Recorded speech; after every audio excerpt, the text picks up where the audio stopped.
Selon moi, vaut mieux rien écrire qu'envoyer ses SMS. Salut toi, c'est Vincent, j'espère que ça roule de ton côté. Je vais te partager une vidéo dans laquelle tu vas trouver trois types de SMS particuliers que je te déconseille d'envoyer si tu es dans une démarche de reconquête amoureuse. Réussir une reconquête, c'est incarner quelqu'un qui respire, qui brille à nouveau en toute autonomie et qui apporte cette valeur nouvelle pour créer justement une nouvelle relation. Les premiers types de messages que je déconseille d'envoyer à son ex, qui sont justement diamétralement opposés à la réussite d'une reconquête, sont ce que j'appelle les messages enquêteurs façon NCIS, Derrick ou Colombo, comme tu veux, un peu en mode flicage. Avec des questions du type « T'es avec quelqu'un en ce moment? Est-ce que t'as une copine? T'as trouvé ton bonheur ?» Toi, tous ces messages qui relèvent d'une énergie de peur et une intention de avoir de l'information, de faire travailler l'autre pour lui solliciter des nouvelles informations que j'ai pas. Ça m'amène immédiatement à te partager une règle super importante quand tu envoies un SMS, c'est de se poser la question avant justement de l'écrire, c'est est-ce que ce que je vais mettre sur la table maintenant, est-ce que ce que je vais écrire tout de suite là avec mon téléphone, ça apporte de la valeur ou est-ce que ça en retire? Dès que tu as la réponse à cette question, tu auras déjà fait un grand pas pour avoir une conversation SMS qualitative et particulièrement avec ton ex. La deuxième catégorie de messages qui peut faire très mal dans le cadre du reconquête, c'est ce que j'appelle les messages accusateurs ou bien de type reproche ou culpabilisation indirecte qui sont dans la même veine. Avec des exemples comme « tu ne me dis jamais rien »,« pourquoi tu réponds pas »,« ça ne se fait pas », tu me manques de respect. Et le pire, c'est commencer directement par un message accusateur ou un message reproche. Donc quand je dis commencer directement, c'est la conversation par ce type de message. Tout ce que je te partage ici, c'est le fruit justement d'accompagnement personnalisé avec des femmes que je coach et qui, donc, ensemble, on regarde et analyse les conversations SMS, on voit ce qui fonctionne pas et ensemble, on met en place des messages gagnants pour aller vers plus de réussite. Donc, un truc important ici à te préciser dans la démarche donc des messages accusateurs, donc ce qu'il faut selon moi vraiment éviter, c'est qu'il y a deux problèmes. Un, c'est la forme, d'accord? Deux, c'est le format. J'entends par la forme la façon de communiquer. Donc là, qui est plutôt une communication que j'appellerais violente, plutôt même agressive. Et qui reçoit une conversation agressive, peu importe le contexte et la situation passée, d'accord, ne se sent pas considéré. Quelqu'un qui ne se sent pas considéré n'est pas enclin à ouvrir une communication intelligente, bienveillante et qui apporte de la valeur. Donc, si tu es dans une démarche de reconquête et que tu commences directement par des messages accusateurs, le message que tu envoies par la forme de cette communication, c'est de la violence, c'est de l'agressivité et c'est impossible d'atteindre l'objectif de la reconquête parce qu'il faut vraiment se reconnecter sur l'objectif. En fait, il m'intéresse et je veux faire quelque chose.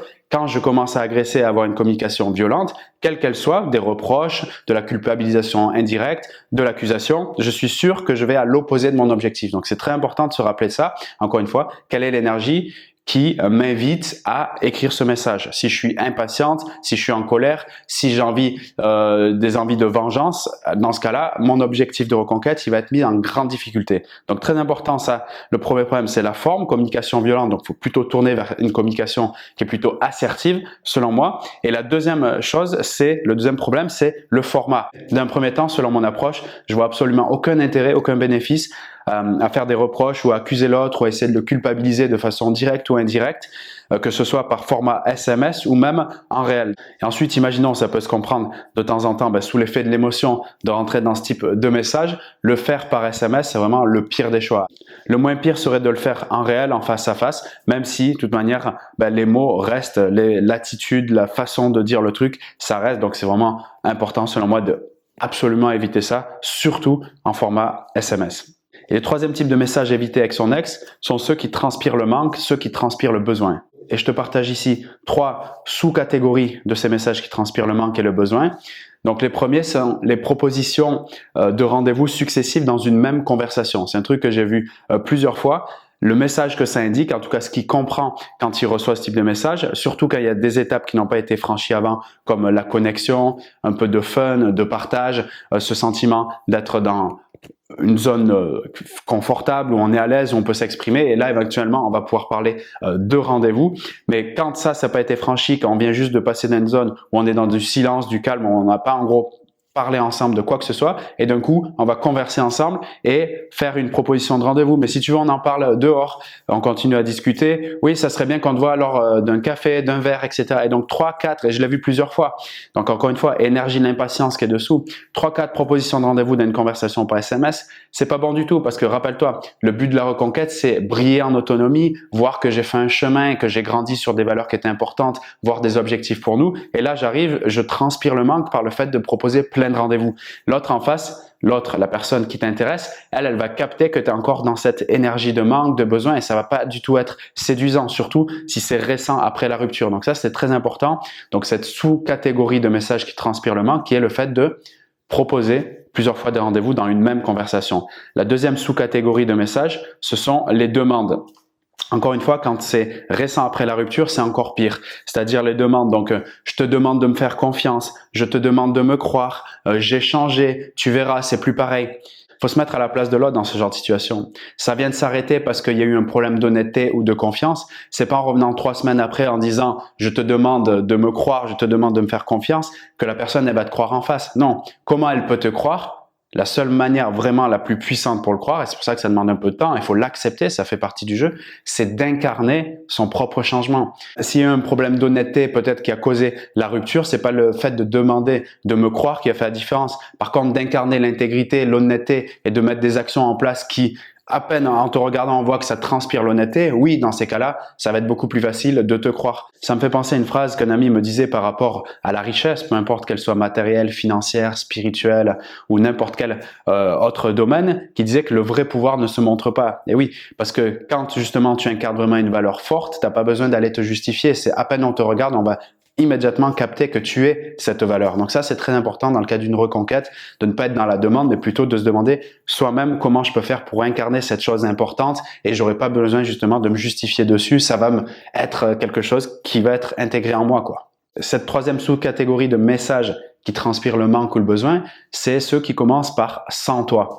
Sans toi, je suis plus la même. Sans toi, je suis perdu. Sans toi, je suis l'ombre de moi-même. Tous ces messages-là, et qui, si on va au fond, sont clairement des messages d'amour ultime. Il n'y a pas plus beau comme type de message. Maintenant, ça va encore inviter l'autre à se dire « Tiens, je dois lui apporter ci, je dois lui apporter ça. Ça me fait faire beaucoup de travail. » C'est un niveau inconscient que ça se passe, hein, ce que je te dis là. Et du coup, si l'autre, il n'a pas encore fait son chemin, s'il n'a pas encore fait son travail sur lui-même, ben, ça peut être extrêmement lourd et extrêmement pesant pour lui. Et du coup, ça peut, toi, malheureusement, ben, te réfréner par rapport à ton objectif de reconquête. Donc, pour résumer ce que je voulais te dire dès le début, ces messages, c'est pas qu'ils sont bien ou mal, je suis pas dans l'histoire de juger. C'est juste que je pense et que j'en ai la preuve par rapport aux accompagnements que j'ai pu faire, que ce sont des messages qui vont nuire à l'objectif bien de apporter de la valeur véritable à cette personne et lui faire prendre considération que tu es quelqu'un d'important pour lui dans sa vie et du coup lui donner envie de repartir sur une relation nouvelle parce que dans une reconquête, il faut du renouveau. Donc c'est très important de recréer la chose et de partir sur de nouvelles bases qui sont beaucoup plus saines. Et tout ça, ça doit se communiquer de manière cohérente de plusieurs façons et notamment avec cet outil ultime de séduction qui existe aujourd'hui, qu'on a tous sur nous dans nos poches, qui est le téléphone et le SMS. Donc si aujourd'hui toi tu maîtrises cet outil, c'est-à-dire comment savoir quel type de SMS je dois envoyer à quel moment et monter de manière efficace, c'est-à-dire phase par phase pour aller à l'objectif final qui est prendre rendez-vous et pouvoir lui montrer que j'ai réellement changé, mais sans justement essayer de me justifier, sans essayer de faire des demandes, etc. Regarde dans la description de cette vidéo parce que je t'ai mis une ressource ultime qui est pour moi aujourd'hui clairement la bombe atomique de la séduction. Donc découvre le code secret de cet outil magique dans la description de cette vidéo, je t'ai mis un lien et tu découvriras le système complet étape par étape pour l'attirer dans tes bras sans jamais avoir à lui courir après et surtout en évitant les bourdes, les erreurs qu'on a partagées ensemble dans cette vidéo et les nombreuses autres qui existent que je te partagerai bien sûr dans ce système complet. Donc regarde un lien dans la description pour voir si tu peux encore accéder à ce programme et si c'est le cas, ben, je me ferai un plaisir de te rejoindre à l'intérieur. Selon moi, clairement, maîtriser cet outil de séduction qui est le SMS, c'est juste un indispensable. C'est selon moi même une grave erreur de se passer de l'apprentissage finalement, de savoir quoi faire, de quelle manière avec cet outil. Un nombre incalculable de relations au moment même où je parle tombe complètement à l'eau alors qu'il y avait vraiment la possibilité de faire quelque chose. Tout ça par la le manque finalement de conscience de la puissance de cet outil, et la non-apprentissage des bons concepts, des bonnes pratiques même, j'ai envie de dire, pour utiliser cet outil à bon escient dans l'objectif de conquête ou de reconquête. Donc, si tu n'as pas envie de passer à côté d'une relation lumineuse, qualitative et qui peut t'apporter énormément de valeur dans ta vie, t'épanouir complètement, regarde la description de cette vidéo et autrement, je te dis à très vite pour d'autres vidéos sur cette chaîne. Salut à toi. Hey baby, don't you know that I got a